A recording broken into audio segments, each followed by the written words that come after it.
What's going on, everybody? We are here to bring you the story of the boy who lived. That's right, this time around for the round table, we are doing Harry Potter. Harry Pooper. So jump in on your brooms and let's have some fun. Don't jump on them. Especially...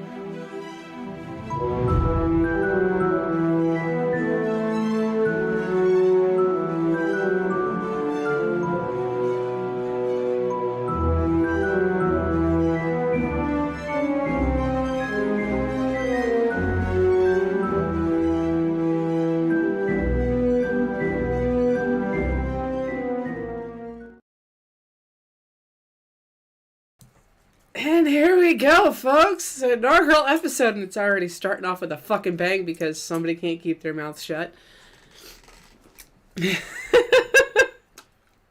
I'm not alone. I am being joined by Mr. Marvel, of all people, and Canadian Basement, and JP. How's everybody doing tonight? You know how I'm fucking doing. Fucking magical. I need this in my life. Yes. I need Sylvester Stallone as Harry Potter. There needs to be a parody of Sylvester Stallone as Harry Potter and Mr. Bean as Voldemort. Once they get the deep fakes on point, I need it. Not too far off at this point. At this point, yeah. Oh my goodness. How are we doing in the chat? We got Alpha and Paul Arzola joining us so far. How are you guys doing out there? Right. We're going to keep this going with the same formula that Connor started with the Marvel Roundtable. Before we jump into any of the details of the movie, what are your general thoughts? So, there's a couple of things for me. Throughout this whole thing, 2019, 2020 happened, and of course J.K. Rowling is being whatever. Careful! For all of you fucking people that want to fucking cry and bitch and piss and fucking moan, if it wasn't for her, I don't think kids would ever want to fucking learn English or read. This woman brought something. What? She brought something that she brought a passion back to reading. I mean, I never got into it, but my daughter did. Not Wendy, my oldest. Like, she hated reading. She read a couple of these books, and she fell in love with reading again.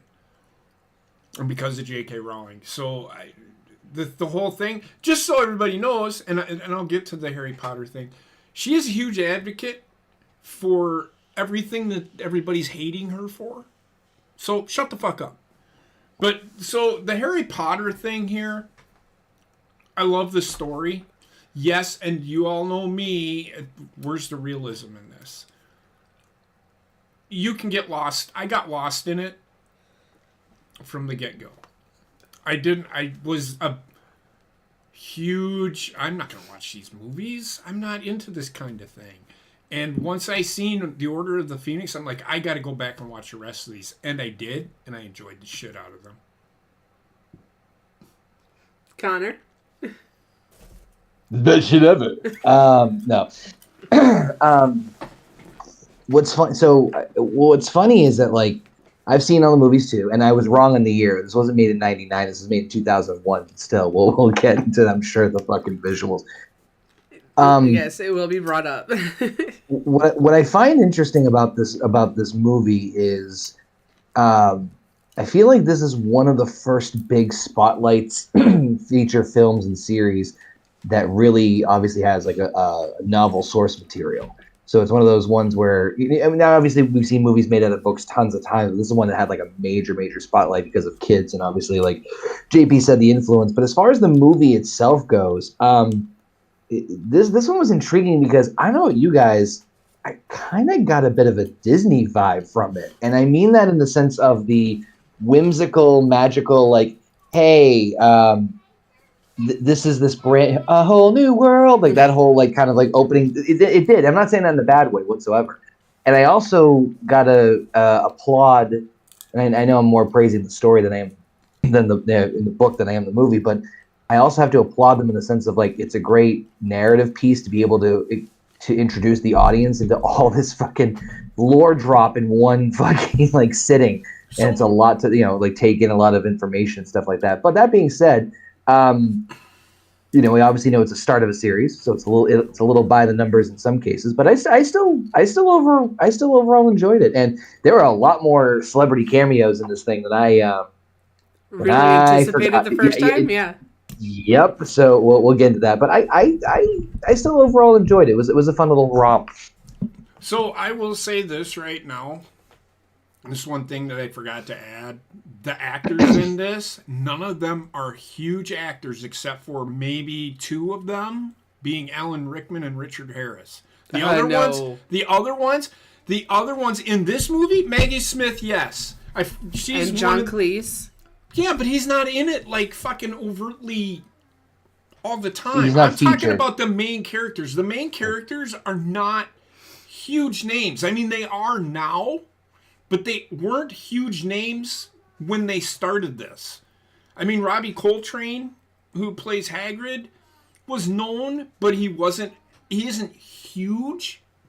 Now he is that's what I like about this. They got actors that know how to act and not just be like Tom Cruise. Yeah, Tom Cruise knows how to act, but it's like, whatever.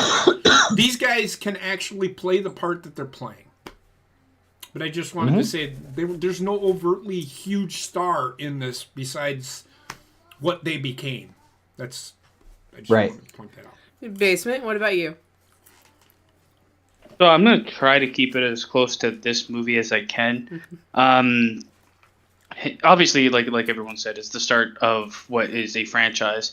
And after we talked about Ant-Man last night, I was starting in my mind, I'm like, this is kind of the conversation we were having about Ant-Man, it having to juggle a lot of things while still being an interesting enough standalone movie. It has to set the framework for not only the characters, but things to come. And it has to be in and of itself interesting enough to watch while also dumping lore on everyone. And it's a huge lore dump. Yeah. But I echo, at first I scoffed when JP said, this is why people read or learn English. I get what he means, yeah. Now, after he said he explained himself, it's like, yes, and it did get a lot of people into reading. And anything that does that, you have to praise, because nothing really comes around. The thing is, I can't believe Harry Potter gets as much hate as it does when you compare it to things like 50 Shades of Grey, Twilight, where the messaging in one is legitimate in what you want kids to learn, and the other is I'm going to fuck a baby type shit. It's like some weird crap. This movie, yes, it's aged. It's still very watchable, and if you're in and around the age group that Harry is in this, anywhere between 10 and 14, let's say, you will love this movie. Well, as a parent, you can watch it with them and really like it, or like it enough as well. Well, that was going to be the next question I posed to everybody was, given the fact that the graphics and all of that are so dated with this first movie, is the story enough to still make this a good movie?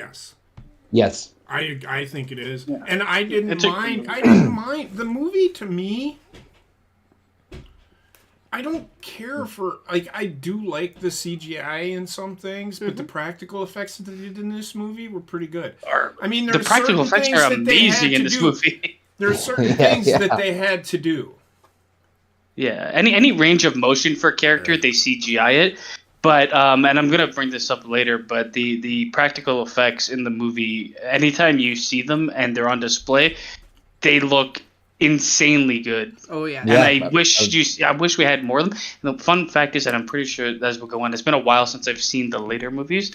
I think they keep true to that for as much as they can. Yeah. Yes. They do practically as much as they can, where certain things you just can't without it looking really bad. Right. Yeah. So, in movies 1 through 8, they do as much practical effects as they possibly can, and use the CGI as little as possible. So the other part I just wanted to just chime in on too is the fact that one of the things I really like about the writing of the story is the underlying kind of mystery aspect of it. You don't not just in terms of one story, but you have other things, other small tidbits going on, trying not everything is resolved at the end. Obviously, they leave things wide open, is Snape really, all that stuff, which we'll get into in future. But the idea that you're following, like, you're basically Harry in the sense of you're following along. You're not privy to any different information that Harry isn't aware of. Everything is basically through Harry's eyes. So you're learning everything just as he's learning everything, and you're experiencing everything as he is. And it's a really immersive experience for the audience. And like I said, it's smart in terms of, hey, we're introducing a shit ton of stuff to you, so let's do it through Harry, so that way it seems infinitely more natural. And you know what? Sorry, go ahead. No, go ahead. Finish. No, I was just repeating the same point. This is something that a lot of fantasy stories do. They have that like audience insert character to learn. The one great thing that this does, and we'll talk about it as we go on through the roundtable, is yes, he begins as that character. He does not stay as that character. He gives you an opening into the world before, and it does take some time for Harry Potter to become an actual character. But it's brilliantly done because you need that time to warm up to the world and to see the other characters at work. The only other thing I want to say before we get started is the things that I'm going to like throughout this, outside of the practical effects, and this is just movie specific, not even having to do with the book. The score is iconic as yes. Yes. Yeah, it's beautiful. Yeah, that's why I was super excited to find a royalty-free Hedwig's theme for the intro there.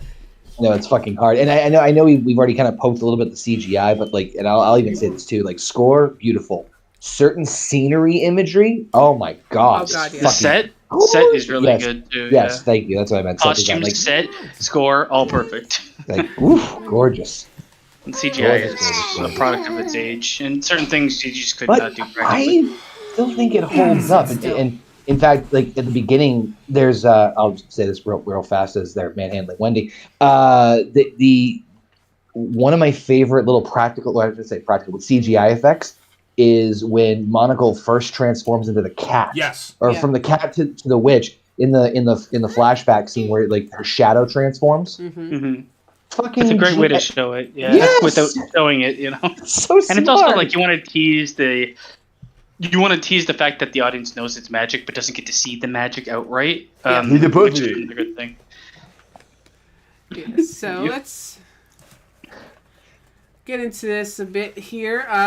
Pre-production, very simple. Warner Brothers shelled out a $1.65 million for the film rights to the books, and J.K. Rowling was heavily involved with it. She actually handpicked Alan Rickman to play Snape, and there was a very short list for the directors. Among the names were Steven Spielberg and Rob Reiner, before they finally settled on Chris Columbus directing this first movie, which is the only movie, if I remember right, that he actually directed in the series. And what Spielberg would have probably killed it too. Oh god, Spielberg would have gone. Rob Reiner would have killed it too. Yeah, all of it would have been so much, especially with Spielberg, it would have been so much CGI, it would have been terrible. Well, no, Spielberg does really good. Gallivanting. Spielberg does a pretty good job with like movies centered around kids, but I think at this point in time, when did he make that fucking Super 8? Remember that movie Super 8? Yeah, because that was like too much CGI. I know. So I kind of get what Heather's saying, where he's going to rely a bit more on that. But he also did a lot of practical effects mixed with CGI. So I don't know if he would have. I think he'd probably make a pretty damn good Harry Potter. It's just I don't know. It would feel more like a Spielberg presents Harry Potter. Yeah. Correct. They did most of the filming over in the United Kingdom, and she wanted most of the actors and actresses to be from either the United Kingdom or Ireland for this movie, to keep it as accurate to what she had written in the books. I kind of had to. Yes. Because top of the mountain to you. It takes place in London, so. Oh god. Actually, some of the buildings and some of the castles that they filmed in were actual structures that were in the United Kingdom and Ireland. So that's why you get that more real feel to some of the scenes. But jumping into the plot here, as Connor had mentioned, we open up with late one night, Albus Dumbledore and Minerva McGonagall Professors at Hogwarts School of Witchcraft and Wizardry, along with groundskeeper Rubius Hagrid, deliver an orphaned infant named Harry Potter to his muggle aunt and uncle, Petunia and Vernon Dursley, his only living relatives. Okay, so stop there. Because I want to... Of course you do! I want to mention this. This is too. where I had one little bit of a problem with the movie. Why did they not show what happened? Everybody I'm okay knows with that. Didn't they explain that in the beginning of the book? No. No, The book opened exactly like this. Okay. You get the revelation throughout the first book that of what happened, just like you get it in the movie later on, and I'm okay with that. They show it later on in the series multiple times, so they do. Well, they show a clip which I'll talk about later on, that they actually do like a flashback scene, which it's like a Lifetime movie. it's more like what the fuck was the John Walters I don't know. At one point in time, it looked like his mother was getting America's Most taken Wanted from or some behind. bullshit. Yeah, it was something like that. But we'll get to it. But yes, I that goes back to the mystery aspect of like you don't see or hear everything right away, and they drag it out, and or actually I'd say they pace it right where you get like certain pieces of information again, at the right time. Harry Potter is your conduit into the world. You know as much as he does. Exactly. Yep. And this is why it's better to show it later on when he learns it. I laughed though with fucking Dumbledore just randomly walking out of the forest. What the fuck? And then he starts stealing lights. I'm like, if this is a way to not be seen, it's a terrible way. Yeah. It's only the street lights. He doesn't take any of the porch lights. It's only the street lights. He takes the street lights and then a fucking gigantic asshole. You fucking twat. A gigantic asshole on a fucking On a flying Harley motorcycle. Davidson. Yeah, the super loud ass fucking gigantic motorcycle carrying So a I'm 7 under foot the giant. I'm under the assumption that when they brought Harry that night that everything happened. That's the night his parents were killed. Yeah, that was like a makeshift. You know what it is too, and I'm gonna say this now because it's gonna apply to so much of this whole fucking thing. Oh, there's gonna be a ton. There are like things that were said about like the regular populace that's not wizards kind of like ignoring magical things that happen in front of them. Yeah, I got some notes on that too. I was gonna get to that as soon as we got to King's Cross. Yeah, there's a couple, but I mean, I can't remember. It's been so long since I read the books, but I'm pretty sure the books kind of alluded. They don't do it right away, but they do tell you. I think in the third or the fourth book, or maybe even the fifth, about people like when they go to that house that comes out of the other houses. There's a time there where they're like, oh, they don't pay attention to what's right in front of them. Or yeah. I think it's the fifth one. Yeah. Something like that. It's Order of the Phoenix, so it's number 5. Yep. The house of the house. 10 years later, just before Harry's 11th birthday, owls begin delivering letters addressed to him when the abusive Dursleys adamantly refuse to allow Harry to open any and flee to an island hut. Hagrid arrives to personally deliver Harry's letter of acceptance to Hogwarts. Hagrid also reveals that Harry's parents, James and Lily, were killed by a dark wizard named Lord Voldemort. The killing curse that Voldemort had cast rebounded, destroying Voldemort's body and giving Harry his lightning bolt scar. Hagrid then takes Harry to Diagon Alley for school supplies and gives him a pet snowy owl, whom he names Hedwig. Harry buys a wand that is connected to Voldemort's own wand. I'm going to pause it right there because there's a lot of paraphrasing. There's a lot of stuff that happens in between that. Oh yeah, I have a lot of notes. I have a lot of notes. So first off, I fucking love the Dursleys. I think they are I know they're horrible people, but like, goddamn, their overacting is just. Oh god, it's beautiful. It puts a smile on my face. It is so beautiful. They're perfectly the uncle cast. does look. The one thing, the thing that this movie did is everybody fits what their character is supposed to be. Yes. You name me one character in Harry Potter that isn't. Yeah, no, you're right. Yeah. I do love. I do think the uncle does look like Don Vito quite a lot. I also don't know why, but like particularly the scene where he's like, it's Sunday, such a lovely day. You know, that means no post, and then you just get fucking Obliterated. flooded by letters. And I also love the fact that like he's trying to restrain Harry when there's literally hundreds of thousands of letters, and it's like it's comical to the point where like we're gonna go on vacation. I'm like, that's fucking easier than I'm like, just have him like, dude, cut your fucking losses at this point. Like, Jesus Christ. So, Yes. But the the scene where they go to the zoo Yeah. is key because he talks to the snake. Like he can understand the snake. This is one point that you have to remember for the next movie. Remember, But it's also they make nothing of it at the time, Yes. which is great because it's planting the seeds. Yeah. I did want to say I got a lot of notes that are just like it's going to be very difficult in this review to separate the movie from the source material Yeah. because a lot of my points are about the source material as well as the movie. Yeah. So I'm just going to kind of lump it all together. Unfortunately, that's just going to be the case. Well, that we can definitely sit there and make comparisons between the books and the movies. Well, I'm just Because going to that like is the source some of my material, and we did it with Marvel in the comic books, so it's only fair. yeah, some of my criticism is going to go against the source material, not the way that it's portrayed, just the source material itself. So, Yes. like, okay, anybody else kind of like at a certain point kind of scratching their head as to why Harry is left with the Dursleys? I know they say it's his only living family, but they know they're terrible.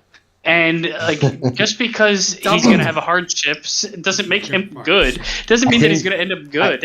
I think that the Dumbledore reason says it just before he drops Harry off at the doorway. Minerva sits there and says, "This boy will be famous. There will not be a child in our world who does not know that name." yeah, I was And about to say Dumbledore it's more says, than all the better for him to be here so he can be away from all of that stress. But what Yeah. about like just a nice regular family? no. No, it had to be family. it has to be the worst. It's gotta be It's the worst. literally the only Okay. family he has left. I know, but What- it's confusing because I get why it works I get why they do it, but it's like yes, there would have been a better choice as family. He doesn't need to grow up like a fucking beggar under the cupboard to become a good person. First off, it's stairs. Second of all, It's the cupboard under the stairs. it's It the is. cupboard under stairs, as it said on the letter. And I know that we're jumping ahead here, but there is a redeeming quality about them that we find out much later on, as far as like, you know, we find out why they treat him like shit now, but there is also a reason why they were very adamant about keeping him away from there. But we'll get that when we they reveal that much further down the line, which I appreciated. But Well, no, it's Yeah. not that I was much gonna further say down the about line them. because while they're in this cabin hiding from Hagrid, she sits there. Petunia pipes up and says, "I don't want him going to this school because my sister went there and she ended up getting herself blown up along with some other freaks." See, Right, this and is where that's- like they kind of speckle in that there is. It's weird because I don't think the movie does a great job. None of the movies No. do a No. great job as bridging that gap between them. They don't like him, but there is some care for him. yes, And they yeah, don't want to that's what see him end up dead like his family. They just do a poor job of portraying it, and it's more like you get to wondering, why wouldn't they want him to go away? Right? And also, how the fuck did they book a cabin on a little fucking island in the middle of nowhere? with a Last minute shotgun. like that. There's no boat even there. I don't even know how they got there. Dropped off. In the book, it does say that he rode them in a boat, a very rickety, small little dinghy of a boat. But with a gun. yeah, Another thing I noticed, and I don't know if you guys did, but these are just funny things. I've seen this movie 1,000 times, so I was looking at the middle school. Like he gets into the cupboard, and she's like, "Fuck the breakfast!" He grabs the frying pan. Breakfast is already fucking done. yeah. So He just all he has to does is serve like it. slide it up, and he misses the plate. He just flops off onto the floor.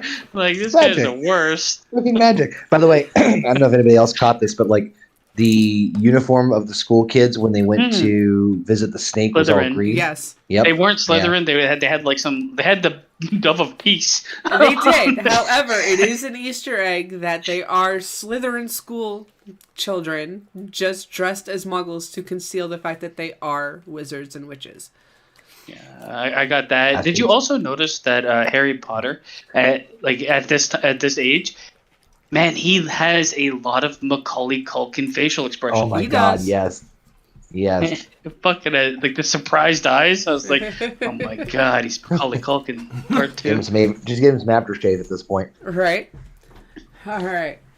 Are we moving past where you were? Because I got some things to say about the Diagon Alley, not Diagon, well, wherever the fuck they end up. We I can have- continue on with that. In the book now, when they get to, yeah, we're because it's leading The on to Hogsmeade? Diagon. It's leading on to Diagon Alley now. So, no, it's at Diagon Alley to get the school supplies. There were a lot of different things thrown at everybody. Yeah. Actually, I do have one quick thing before we get to Diagon Alley, real fast before that. So, Harry gets accepted to Hogwarts. Yes. Flat out. Yes. Most children that are born under magic and have the magic abilities are automatically accepted into Hogwarts. Okay, that's what I thought, because I took me a minute to remember. I'm like, what if he was really stupid? So There's Neville fucking Longbottom for So you. here's where I, Heavy here's Crab where- and Goyle. here's where No. here's where I have a problem. So Hermione, which we'll get to, in fact, I'll go with Petunia, is not a wizard or a witch. How come she doesn't have the same power as her sister? I don't understand that. So Hermione, Yeah, I had that in my notes, too. it sometimes doesn't work out and they become squibs or whatever the fuck. There's words for them, like just because you have two magical parents doesn't mean you're going to be magical. And I'm assuming those letters, he uses magic unknowingly, Yes. but I'm pretty sure that the magical environment can pick up when magic is used. Yes. Just That's anywhere. what the ministry So they is know for. that he has the abilities, and then the letters come after the visit to the reptile house. Yes. Well, it's Also, did between you guys see that and that bat Dumbledore dick? already knows where the fuck he is anyway, so. But the parents Also know. see what? But That bat dick? Like Hermione, like the parents know about this. So how? Well, because she, despite the fact that Hermione's parents are both Muggle-born, she ended up being... I understand that, but their parents. The parents parents do are made because- aware.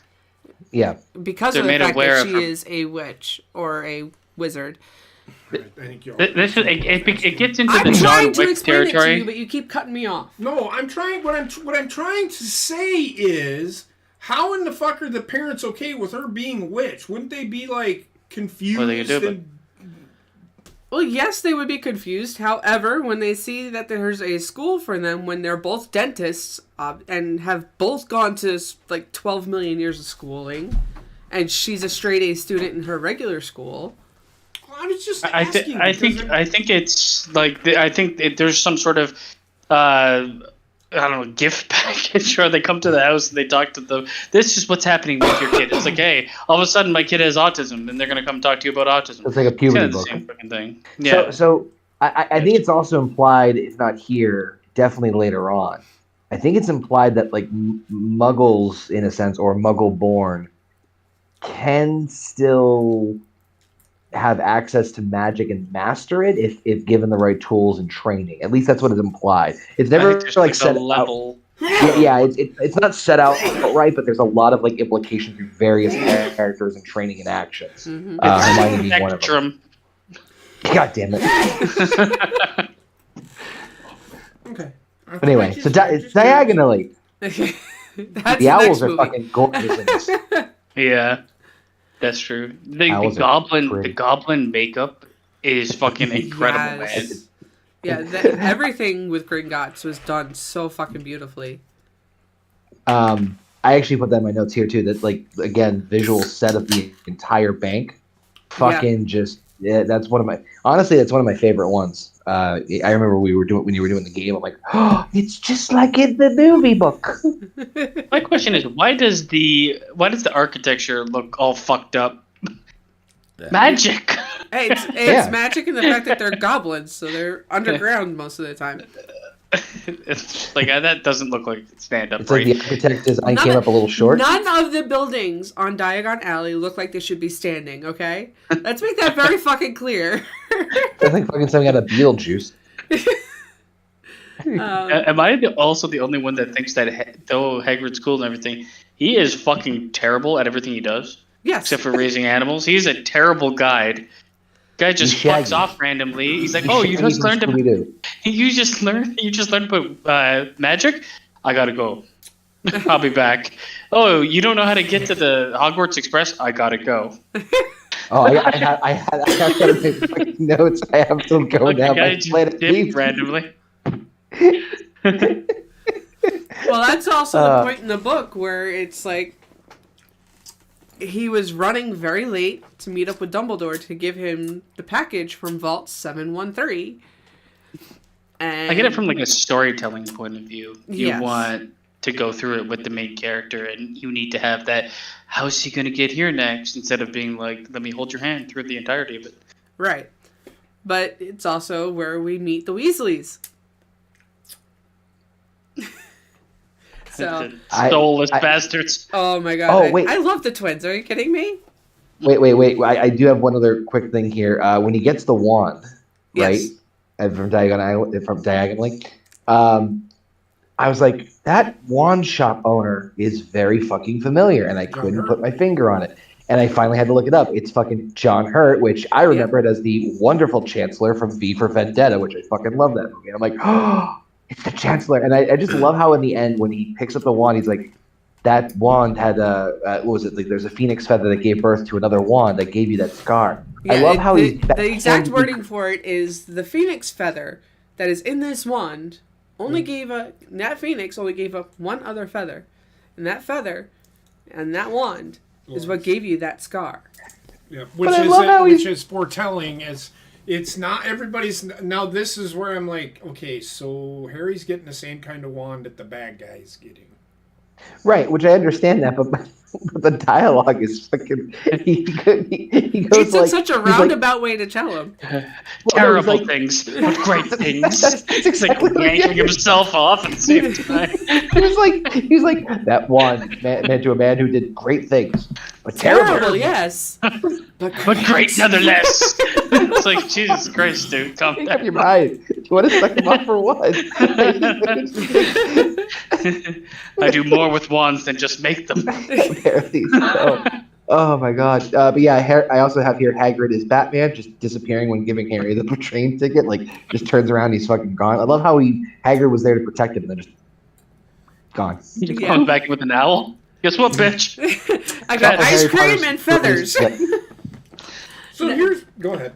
But also, at this point in the book, Harry had a run-in with Draco while getting fitted for his school robes in the book, where they did not do that in the movie. Oh yeah, we'll get to it when we get to the fourth book. But I remember distinctly, like, the fourth book has like, there's infinitely more in the fourth book than huge- there was in the movie.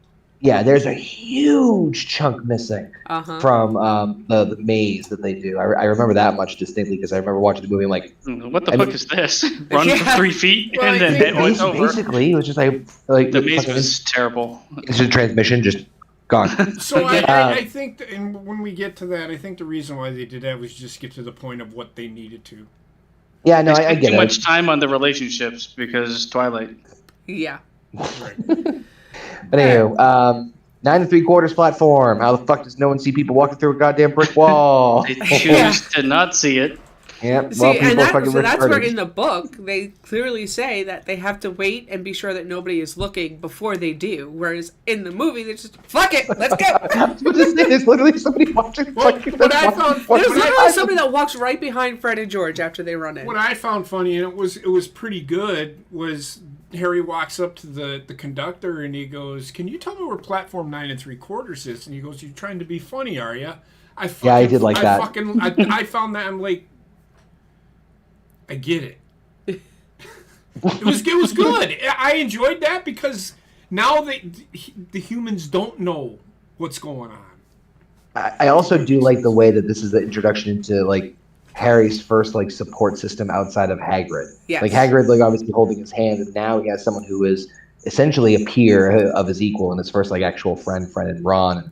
I fucking love the Weasleys. I really do. Like I do. what I do too. they lack in money, they make up for in heart, and later on in debts. But we'll talk about that when we get there. You know what? They're better in the book than they are in the movie. They are. Absolutely. And actually, a Absolutely. little tidbit about Molly Weasley. She is actually from one of the richest of the wizarding families and one of the oldest wizarding families. And she went to the finest of wizarding schools for the healing. However, she gave all of that up because she fell in love with Arthur. Who is That an deadbeat inevitable motherfucker. Who is an inevitable twit. All right. At King's Cross Station, Harry boards the Hogwarts Express train and meets fellow students Ron Weasley and Hermione Granger during the journey. Arriving at Hogwarts, Harry also meets Draco Malfoy, who is from a wealthy wizarding family. The two immediately form a rivalry. The Bidens. The students assemble in the Great Hall, where the Sorting Hat sorts the first years into 4 respective houses: Gryffindor, Hufflepuff, Ravenclaw, and Slytherin. So stop there. Let me just finish it. There's just one sentence left. Oh my God. Harry is placed into Gryffindor alongside Ron and Hermione, while Draco is placed into Slytherin, a house noted for dark wizards. There is a lot skipped over in that paragraph, but here you go. So, go ahead. Yeah, I was gonna say, I personally feel like I should have a lot more questions regarding the train system to Hogwarts. I don't know why, but I feel like just the idea of one train that goes to Hogwarts, I feel like there should be a lot more travel systems and more. I don't know. I feel like there should be more complexity to it. It's just I like, have a feeling it's like depending on what year you are in, Yes. you arrive at a different time. So like the first years all go on the same train. that's a good point. That's what I gathered from it. And also, how does nobody see the train from flying above? That's, It's a giant steam train, too. Go ahead, Jake. I don't know why, but I fucking peed my pants laughing unnecessarily when the chocolate frog yeeted itself out the fucking window. I don't know why. They only really got one good hop in them. That's what I would use it for too. Okay.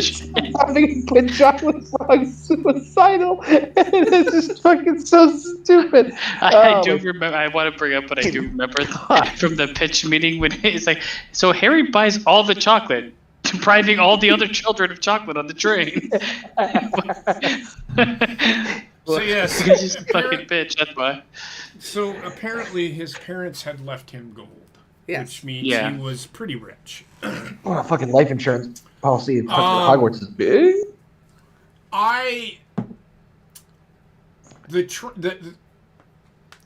On the train trip, but what is left out is the Hermione Granger is introduced when she's introduced, and how snooty she is.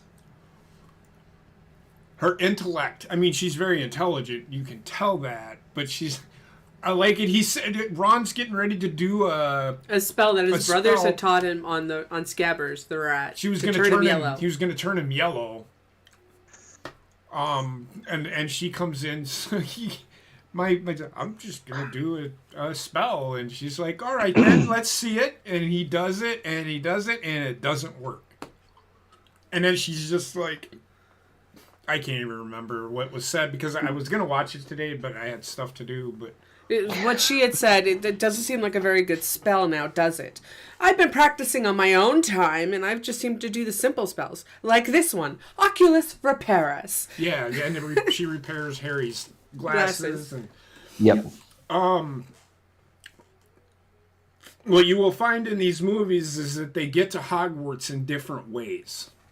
And I like that.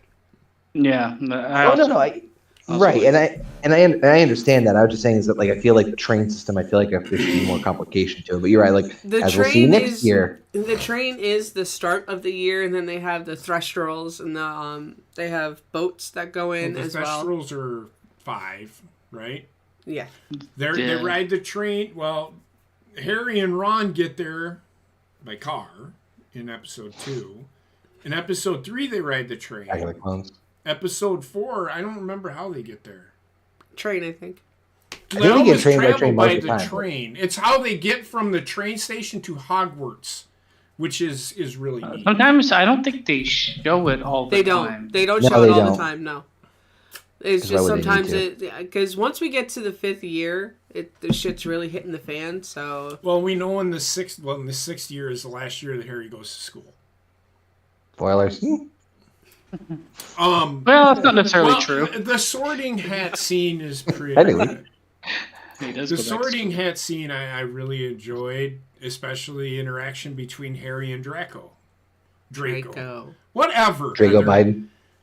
Draco Biden. Yeah. He's such a fucking twat. Oh God. He Immediately. plays his part He's so very well. good.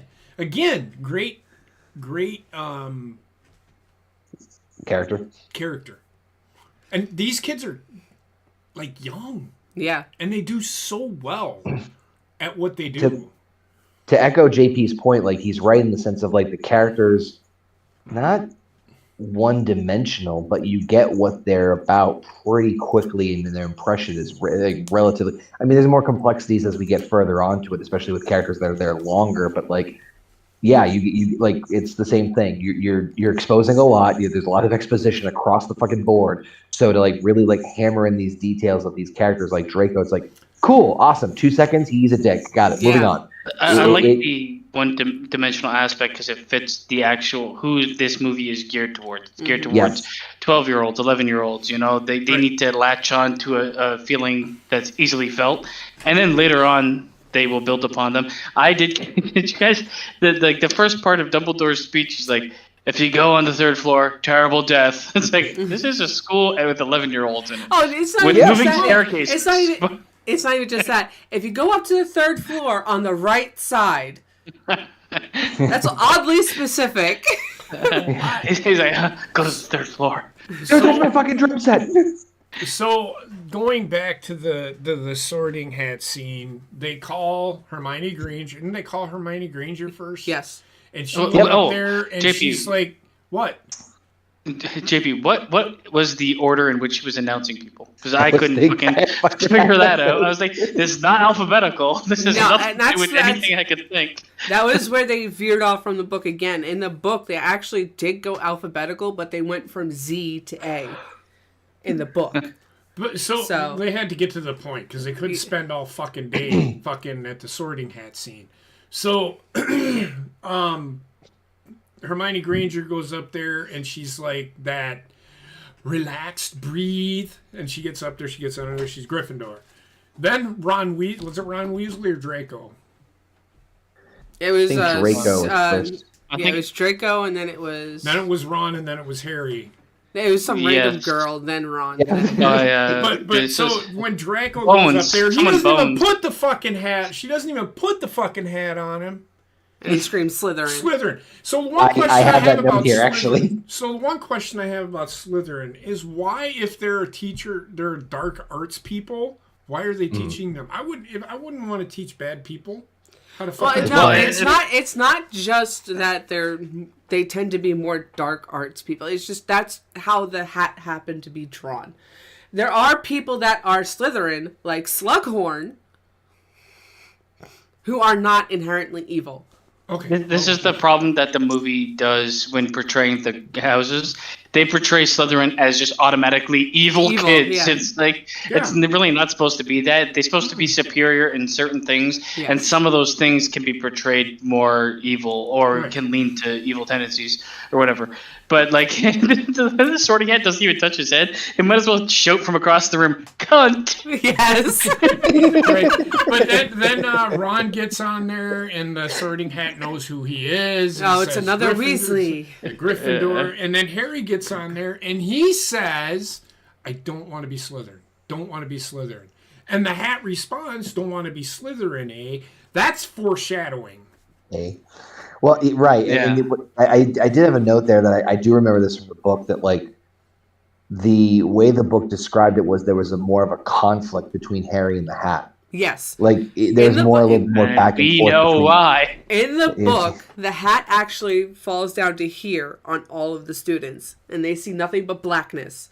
And they don't have a verbal voice. The hat doesn't have its own verbal voice. It's all taking place in their heads, the conversations.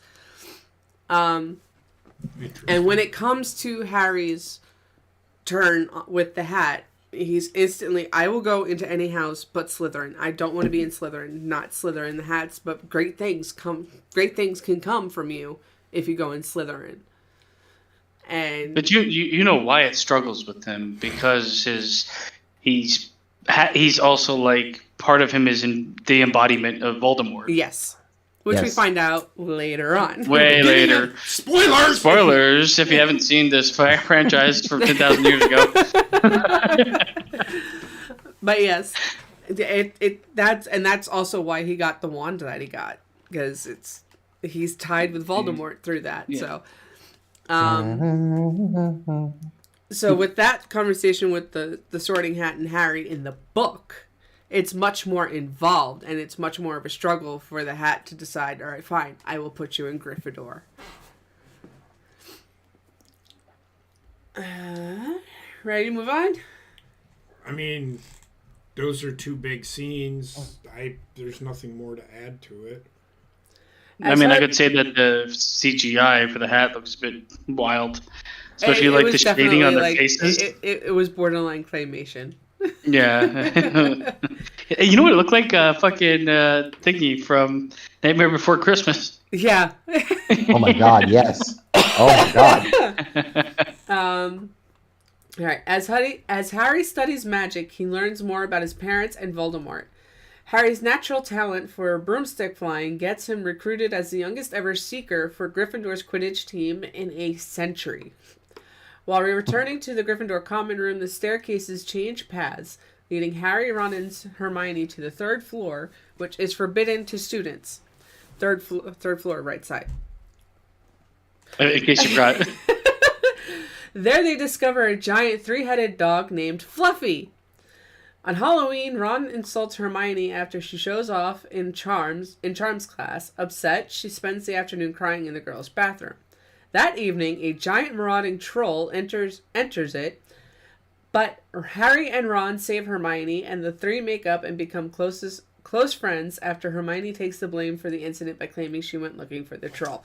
Now, to rewind all of that... Hold on. I thought Harry was born on Halloween. I don't know when the fuck he was born. I don't recall that one. Okay. No. I thought that was all tied in. No. Like I read certain things. Okay. All right. To rewind all of that, they're studying, they're getting all that. Easter egg here. Neville Longbottom receives a Remembrall when they get the mail in that morning. And instantly, the smoke in the Remembrall turns red. What? Can anybody else figure out what he forgot? Nope, I forget. He forgot what he forgot. It's very plainly right there in front of you. And as being somebody who's watched this movie multiple times, Wendy, give me a minute. God damn it. Is it his toad? No. What's he not wearing in that scene? His robe? His school robes. He forgot his school robes. I didn't catch that at all, even on like the 18th fucking view. I had too many other random random roles to do. I was like, wow, these are Well, his fucking grandmother's the only really person he like has dive outside bombing of being owls. hospitalized. I know that. Super accurate he owls. left the robe at home? No. He had his robes there. He just forgot to put them on. She sent it to him because she knows he's a forgetful child. Yep. It's all that tool is a slap in the face. Yes. It's like, yes, I forgot something. Let me tell you forgot something. What Yeah. the fuck? It's a nagging mist. Now following on to the broom riding scene.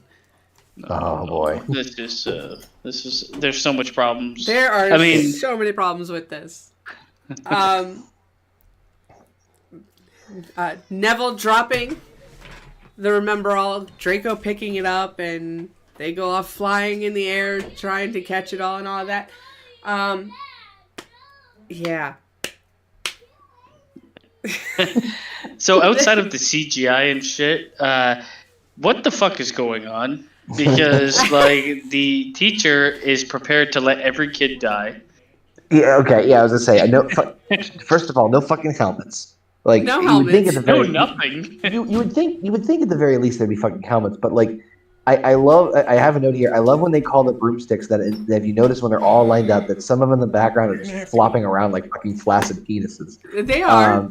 They are. And then I'll be right back. Neville You losing guys keep control. talking. Yep, Neville losing control was as much as dangerous was where he could have very easily fucking died. Was still fucking hilarious to me. You know, there's a point where they're all asking for their brooms to come up, and it comes up and slaps Ron in the face. Where I'm pretty sure you see some legit laughter from not only Ron but like the two kids to the left. How could you not? Yeah, I mean, but like the fact that they're like, okay, get on these brooms, and you don't know what you're doing yet. I mean, it's up like 100 feet in the air. Meanwhile, she's like doesn't even try to stop this. He flies past them. That's the other part of it too. Is like when like Neville like fucking takes off, you would think the teacher would be like, "Nope, fuck this," and like chase after him. Nope, get down, get down, get down, get down.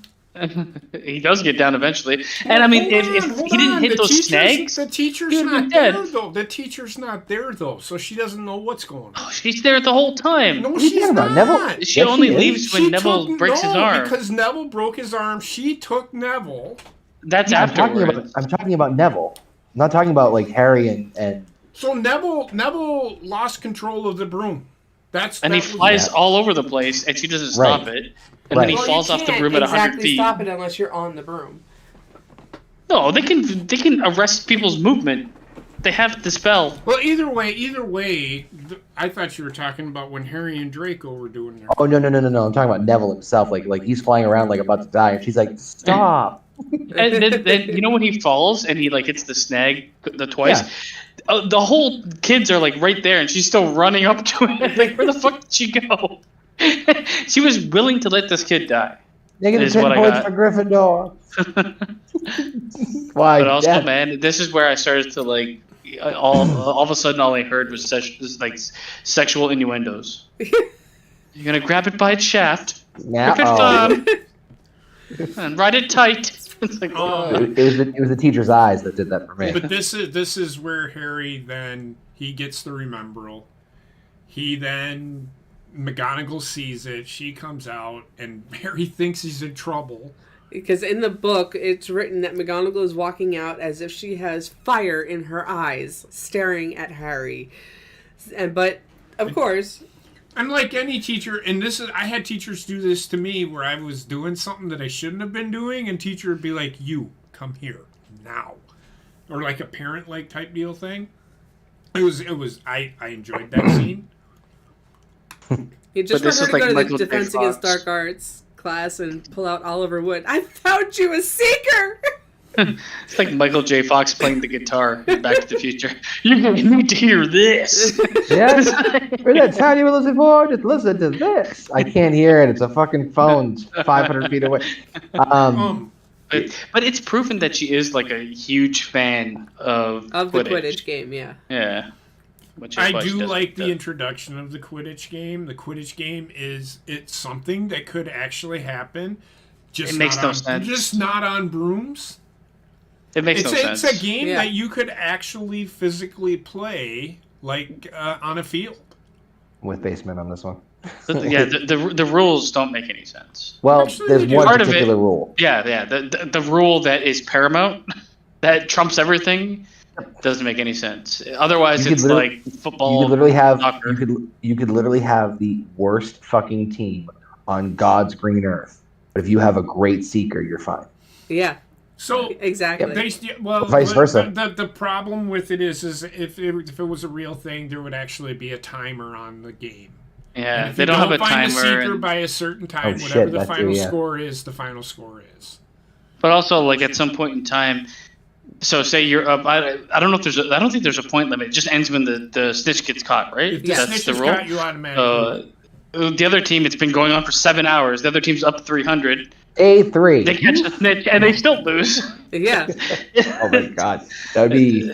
You talk about rage quitting. Jesus fucking Christ. Yeah. The sport is like, and the thing is, it's only like a step away from being legitimate. But the only way that they could like make it be like, oh, Harry's the hero. Is to have the snitch be part of it. Without the snitch, the game makes perfect sense. Yeah. But I also love how it's like, oh, you put this ball through these hoops, and then these two balls are here to just fucking kill you. The Bludgers. The Bludgers. Yeah. Great name, which I'm like very appropriate I will fucking say name. this: without the snitch, we have no story. Yeah, I why get it's that. added, yeah. Right, which I get that, but I'm just saying, I'm pretty sure you could find a medium. if you're gonna there. make this an actual sport, but like, then it's so unbalanced.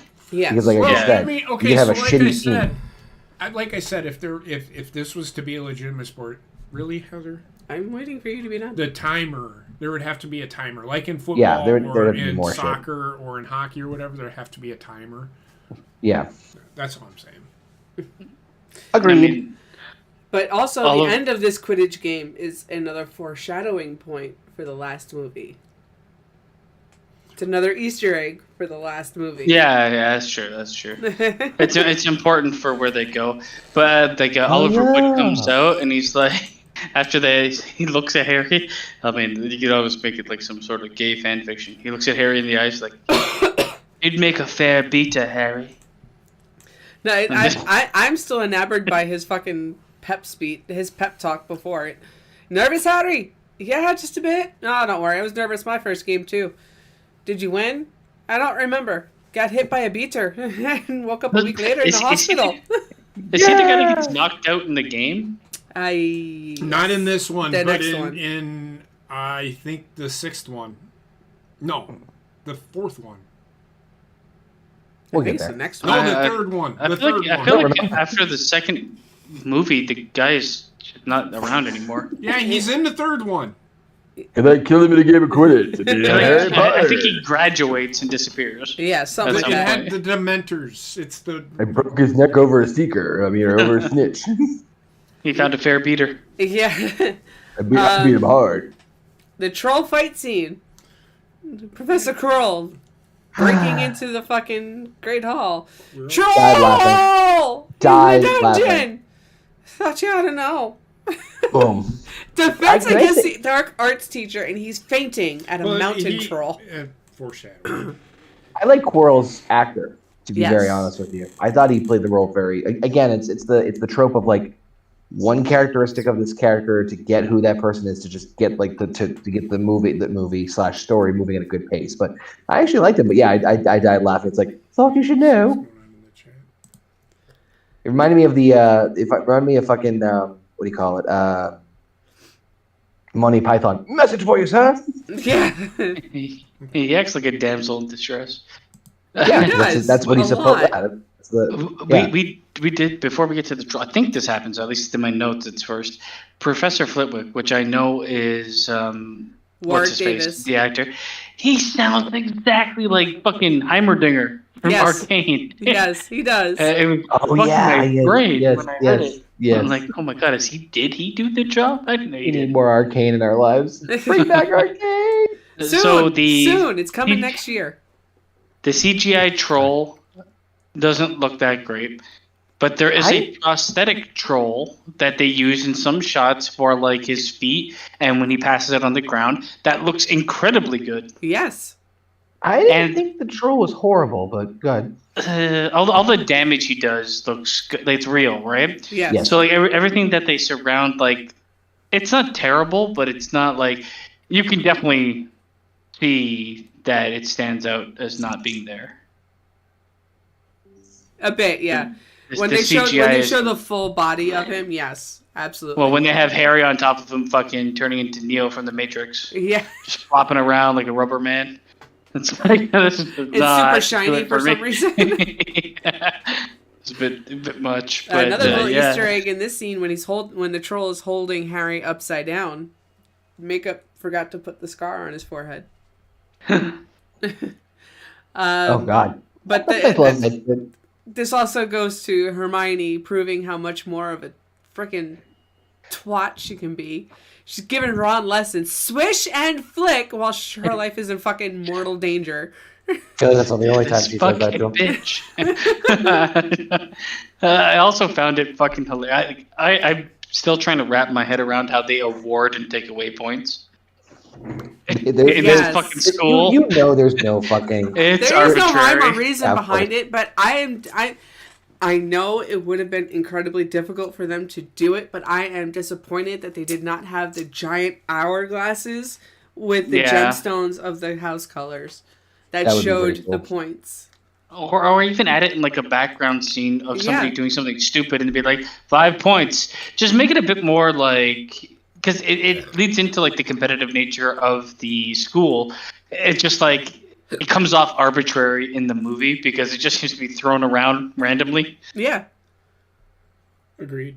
And that's when that, not just with the troll scene, but in the scene with Snape in the potions class, where Snape sits there and says, Gryffindor should note that their classmate has lost them 5 points for his cheek. What? Like you get 5 points for beating a troll, but you lose 5 points for like talking back? Yeah. What? Yeah. And it's also at this point of the movie where we get into the theme. Hagrid's theme. I shouldn't have said that. Oh, God. The trio discover that Fluffy is guarding the Philosopher's Stone, a magical object that can turn metal into gold and produce an immortality elixir. Harry suspects that Potion's teacher and head of Slytherin House, Severus Snape, wants the stone to return to Voldemort to physical form. When Hagrid accidentally reveals that music puts Fluffy to sleep, Harry, Ron, and Hermione decide to find the stone before Snape. Fluffy is already asleep, but the trio face other barriers, including a deadly plant called Devil's Snare, a room filled with aggressively flying keys, and a giant chess game that knocks out Ron. So there's a huge part there that you skipped over. There's a part where what? I'm waiting. Oh, there's a part where Harry and Ron are playing chess, and Harry gets his ass kicked at chess. Ron's a really good chess player, I guess. Yes. Which plays into this next scene when they're actually on a adventure to get the Philosopher's Stone, which is actually the Sorcerer's Stone. But even before we get to where you're saying, JP, there is a point where they get in trouble for being out late at night. Yes. And they lose 50 points for being out late at night, and their punishment is to go out late at night. Yes. Well, into the Forbidden Forest. They go into the Forbidden Forest where they are forbidden to go. Yeah, they go into their Forbidden Forest. So that scene is where we are then introduced to Voldemort without Voldemort being seen. If that makes sense, his face. I have to say this because it was killing me when I watched it. Like, yes, he sends off Draco and fucking Harry Potter on their own, alone with the scared dog in the woods that nobody should venture in. Again, this is punishment for them going out late at night to send them into the Death Forest by themselves, right. Which makes perfect sense. They see the Voldemort fucking guy in a cloak or whatever the fuck it is. And this is like at one point, so this centaur jumps over them, and as soon as I saw the centaur, I'm like, Wakanda forever. Yes. That is centaur no more. That is He looked exactly like Chadwick Boseman. That is Ferenz, the centaur, and he protects Harry. But before we even get into that, the reason they're out late at night is to talk to Hagrid. And this is after Harry had received not only the monogrammed sweater from Ron's mother for Christmas, but also the invisibility cloak. Yep, I had that in my notes here too. I actually liked the to be honest with you, I thought the effect for the invisibility cloak was so it's one of those my question is who gave him the invisibility cloak? They don't say. There is no. They reveal it later, don't they? No, not in the movie. They never. That is one thing that has never been revealed. And if you look at the handwriting on that note and you compare, it looks like Dumbledore's, but not fully. I think it's actually McGonagall. Or it's Severus. Or Snape.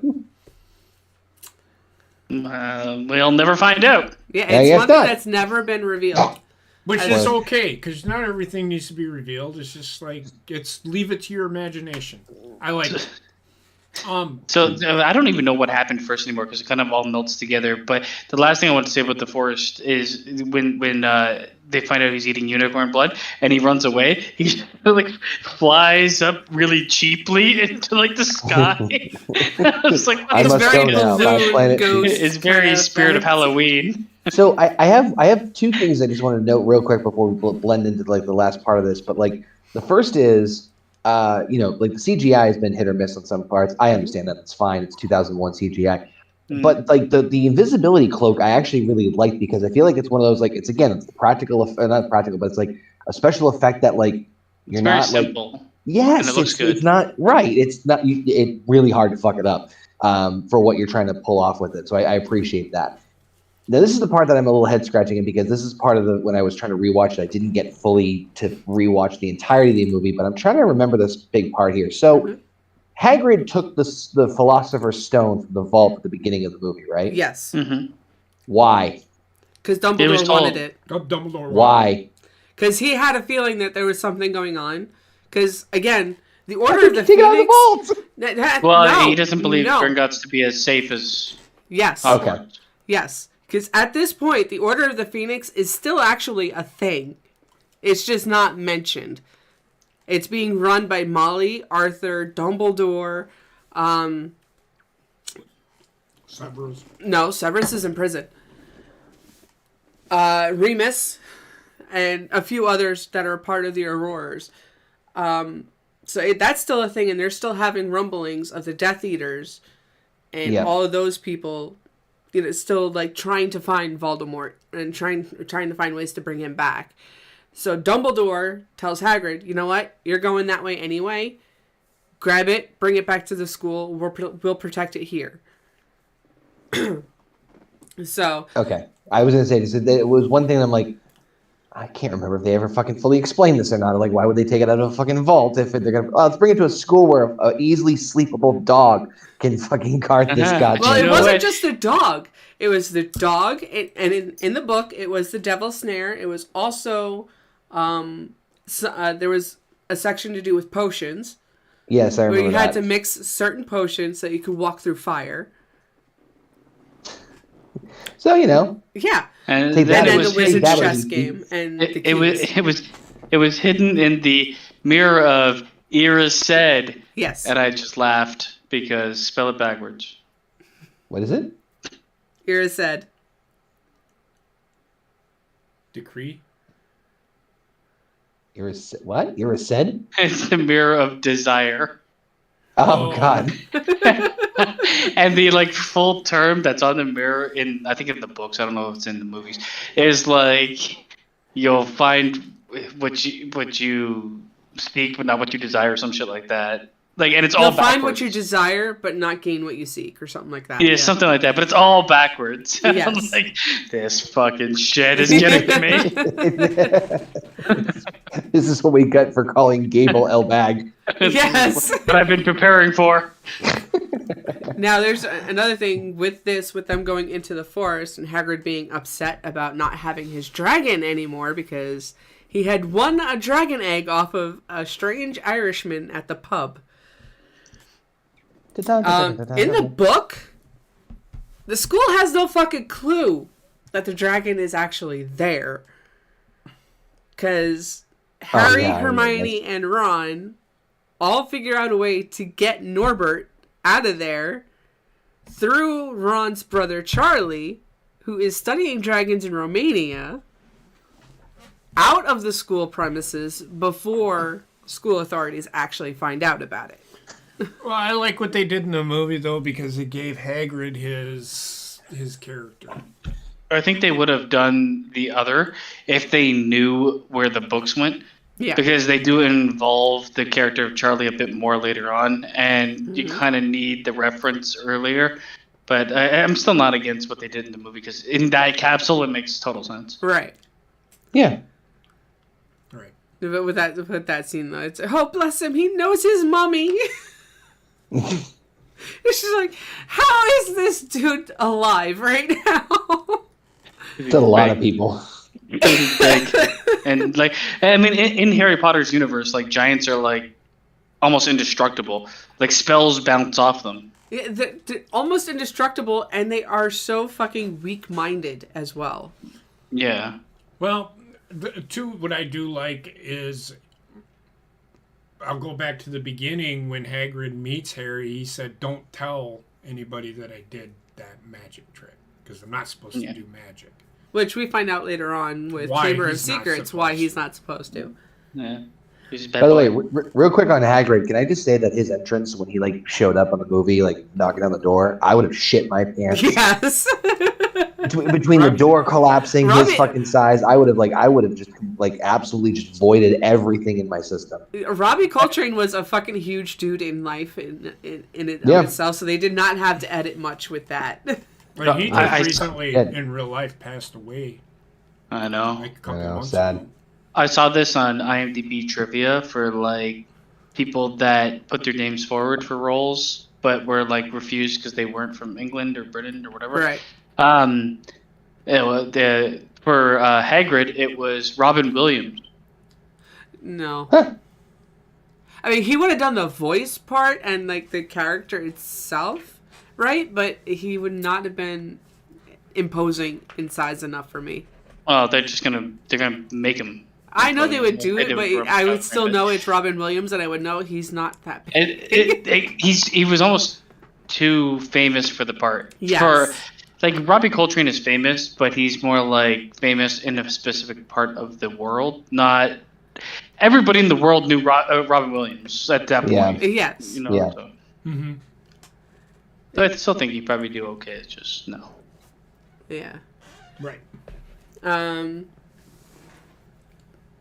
Alright, moving on. After overcoming the barriers, Harry encounters Defense Against the Dark Arts teacher Quirius Quirrell. Fucking literacy names, I swear. Who wants the stone? Snape had figured it out and had been protecting Harry. Quirrell removes his turban to reveal a weakened Voldemort living on the back of his head. Dumbledore's protective enchantment places the stone in Harry's possession. Voldemort attempts to bargain the stone from Harry in exchange for resurrecting his parents, but Harry sees through his trick and refuses. Quirrell attempts to kill Harry. When Harry touches Quirrell's skin, it burns Quirrell, reducing him to ashes. Voldemort's soul rises from the pile and escapes, knocking out Harry as it passes through him. I have a lot to talk about here. When you said a weekend Voldemort, it killed me.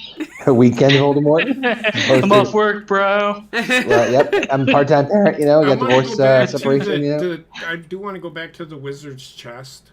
There's a really important scene there where Ron falls 3 feet and gets knocked out. Well, no, but okay.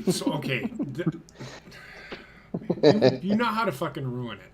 So my point is that those three become. Just finish. Those three become. This is their where you know that these three are going to be the centric for this whole fucking series. When Ron says, when I make my move and I take out the queen, Harry, they're like, no, Ron, you can't do that. And he goes, it's not me, it's you. That scene right there was really, because Harry moved. Didn't Harry move, or Ron, or Hermione? Well, so then when he moves, then Hermione, when what happens, he falls his 3 feet. Hermione goes to move, and she's like, and Harry's like, no, if you move, we lose. Then both of them may get hurt, but that scene right there was pretty good to me. And yeah, Wendy's being a fucking asshole. No, I like the fact that they fall into the role that they're going to be. They know that Harry Potter has to be the one that moves forward, and they're willing to sacrifice themselves, even though it's 3 feet fall or whatever. It's still, he sacrificed himself, and it kind of goes throughout the whole movies. I wish they kept this energy from this movie to the last, because when it comes to Ron, Hermione takes like half of his fucking moments from the book. Yep. They really kill Ron over time and just make him a bumbling twat. Mm-hmm. With a couple moments where it's like even a failure is right every now and then. They do Ron pretty dirty in this franchise. Yeah. Towards the end of it, yes. Yeah. So the ending scene with Quirrell and Voldemort. Yeah.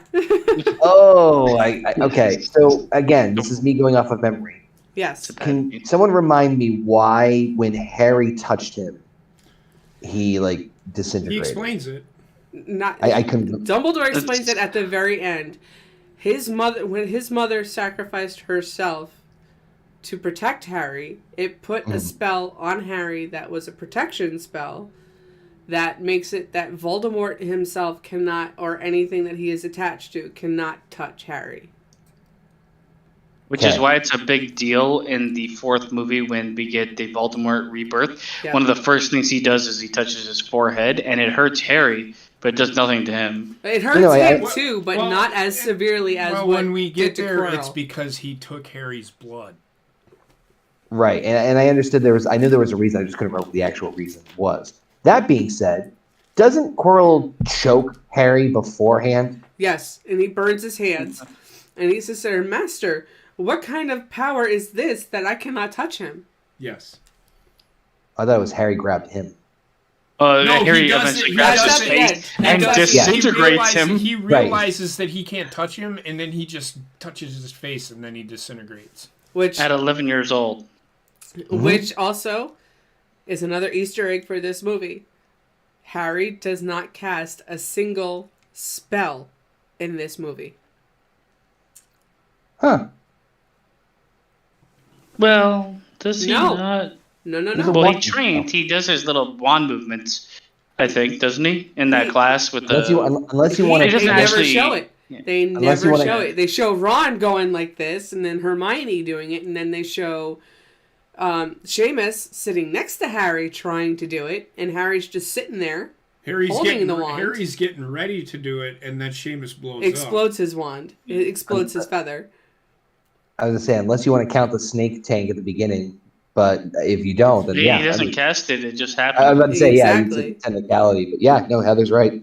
He is not using his wand or not. He has not actually like that detail. Physically and knowingly casted any spells in this movie. That's true. That doesn't shit anymore. I'm on the first year student. You don't see a lot of the other kids and how they're like brought up outside of Hogwarts, but like you do later on get a look at the young Voldemort, and he does the same shit where he like makes things happen with his mind. Yep. And the only other reference we have is Harry Potter doing that. Yeah, I'm a fucking with a wand or whatever. Well, no, there's another reference in the fourth one. No, sorry, third one. There's another reference to somebody using magic without using a wand or words. But one of the kids, or no? Yeah, but we'll get there when we get there. But to finish this out, Harry recovers in the school infirmary. Dumbledore tells him the stone has been destroyed to prevent misuse, and that Ron and Hermione are safe. He also reveals how Harry defeated Quirrell. When Lily died to save Harry, a love-based protection against Voldemort was placed on him. Okay. There you go. Harry, Ron, and Hermione are rewarded with house points for their heroism, tying Gryffindor for first place with Slytherin. Dumbledore then awards 10 points to their housemate Neville Longbottom for having had the courage to stand up to the trio, granting Gryffindor the House Cup. Harry returns to the Dursleys for the summer, happy to finally have a real home at Hogwarts. So Neville, when he interferes or tries to stop them, and Hermione does that body petrifies him. That was fucking hilarious. Especially when they're walking out, because as they're walking past him, they're all going, "Sorry, Neville. Sorry, Neville." Sorry. He fell like a fucking brick shithouse. Slammed into the earth. But it's also one of my favorite things from this movie that they give him points at the end, because the underdog, but it's also like one of the best fucking lessons that this movie has. Yeah, it's hard to stand up to your friends when they're doing something wrong. Right. Even though they're trying to do the right thing, they're doing wrong, and it's hard to stand up to them. This movie did do really good job of Teaching morals while also entertaining people. Yeah. I enjoyed the fucking shit out of this movie. Like I said, the very first Harry Potter movie that I seen was The Order of the Phoenix, and I took my dog Danielle to it. I don't care, but she wanted to go see it. She doesn't care for him as much as I do now. Like, I know more about Harry Potter than she does. And she grew up in that era where Harry Potter was a huge thing. But it's one of those things where the more you look at it, the more you find out, and the more you appreciate. Yeah. Where you can become more than just like a surface level fan, because there is a lot more depth to the Harry Potter universe than a lot of other things out there. Like, it often gets compared to other YA shit, Maze Runner, and all those other fucking young adult novels. But this one there's so much. It's a pretty fucking deep story, and this is why I think that it got to a point where they were teaching this entire 8 book or 7 books at like a college level. Yeah. To people because of the themes that go on throughout it. Not necessarily the writing being amazing, but the themes. The morals of each story that's being taught. I enjoyed the shit out of this movie. That's one thing that I made a very strong note of here is just the fact that I say this with all due respect, the writing should not be this good for a story geared at the age of the kids. I know that children's entertainment in general has improved for the most part. I know some things have gotten worse depending on what franchises you look at, but especially for 2001, writing wise, there wasn't anything almost like this as far as the quality. And as we've all just said, the further we get into it, it's just going to get better. Mm-hmm. But it's almost like one of those stories. It's something you'll hardly ever come across. Something that spans 8 movies and 7 books that literally grows with its audience base. Yeah. Yep. What other thing can you really say that about? Nothing. No other literary work that I can think of, or movie trilogy, quadrilogy, or whatever, grows with age grouping. Star Wars kind of did. There's too much. Star Wars kind of just stays the same, though. I feel like it's accessible at any certain level. You may think a different thing. Here's what I will say. Star Wars, not so much because of the gap in between when each movie was made. If they would have done all 9 movies, I think they probably would. I'd probably say yes. But Star Wars, not so much because of the gap. I grew up on the first 3, and then I was hooked, and then I watched the next 3, and then the next 3 after that. But what I'm saying is Star Wars is, yes, the time in which at whatever age you are when you watch them, you will think about them differently. But it's not something that grows with an age group. It's just your perception changes when you watch it. I think it would have had they done them not so far apart. I'm telling you. Because so back then they didn't have this idea of hey, let's do a series of 8 books and then make movies out of them. They didn't think about that back then. Even now, nothing's done this. No. This is probably the only thing that if you start watching it at 11 and you watch a movie a year, or you read the books and read a book a year, the book will grow as you grow and your perspective. And then you can watch them all as a fucking 35-year-old man and be like, I can see the growth in storytelling. Yes. You can watch them as a 70-year-old man and be like, I can see that, but it does grow with a fan base. Where the only other thing is you have to look at I can do that with Star Wars. I think I can. But Star Wars, my perspective on Star Wars changes. Star Wars itself doesn't change. It's what I'm trying to say. Star Wars doesn't grow up. What? It stays what's so different about episode 1 versus episode 2 versus episode 3, and why would that change you watching it at 15 or 20 or 17? Why would it it doesn't, the way the story is told isn't told in a way that is from the perspective of that age group. I mean, I don't know. I think I would kind of disagree with you, but I can see what you're saying. But either way, this movie, I mean, I can agree with you 100%. This movie, I could watch it over and over and over and over and still have an appreciation for it. I'm right there with you. I could watch them all over and over and over and over. Which I want to watch the last one. The what the fuck is the third one? The one with fucking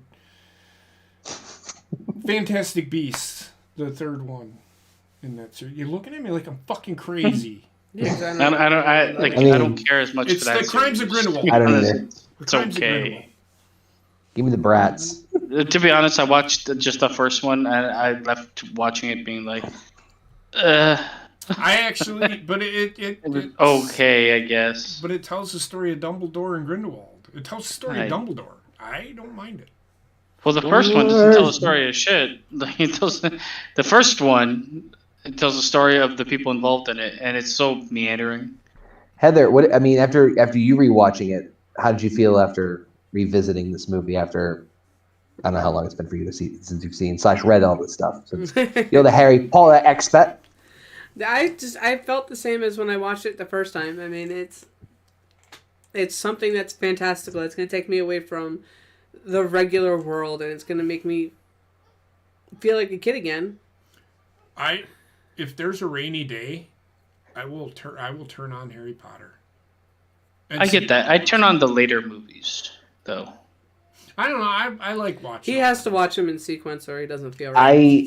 I echo Heather's sentiment about like I don't know what it was. Like I said at the beginning of this thing, where like this is a horrible way to explain it, but like it felt like a mystical, magical movie in the sense of like you felt like you were escaping reality. So Yeah. it was just like.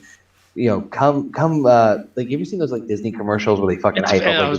It's very Disney-esque. It's I mean in that sense where like you really truly feel like you're like, hey, let's go down this fucking rabbit hole and go into Wonderland and just fucking like a brand new like everything is new, everything is different, everything to the most part, and it's a beautiful form of escapism. In all honesty, and I didn't mention it, but I looking back on it, I'd say like. The world of Harry Potter is the most interesting character in the first movie. The world, yes. The world that they're setting up. It's the first time we're getting a real look at London that's not gray and rainy all the fucking time. We'll get there. It's fantastical and it's intriguing. You guys want to do the old point system? Yeah, what's your ratings out of 10? Yeah. That's a hard one because I'm of two minds. Yeah. Tricky. Go ahead, Connor. I would give this movie a 7. It's fair enough. I give it 7 out of 10. I give it an 8. It does enough for me to where yes, I probably need to read the book. However, I read not so much good. So for the movie, what it gives me, and I've asked, it doesn't miss by much. But you can only put so much into a movie from a book. You can't put every sinking detail in. Now, when it gets to the later movies, when you're introduced to Dobby or Dobby or whatever, Dobby, he should have been more featured. There were a lot of instances with Dobby that were left out in multiple books. Because it probably would have made his death that much more... Spoilers. His death that much more... Oh! So anyway. Why you spoil everything for me, it would have been more emotional, is what I'm getting at. Yeah. Just like if they would have done more with the Black Widow and fucking Hawkeye, it would have been more emotional. So yeah, I give it an 8. I think it was great storytelling, great introduction to characters. Now we're going to start getting introduced to more characters. I'm looking forward to I've seen them all. I've seen them all like 35,000 times, but I'll watch them again. We are going to be starting on the rotation of Defense Against the Dark Arts teachers here. In Basement, what's your rating?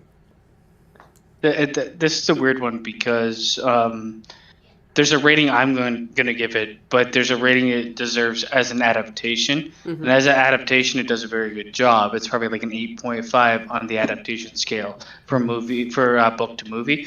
If I was fucking 11 years old, it'd be a 10 out of 10. Yeah.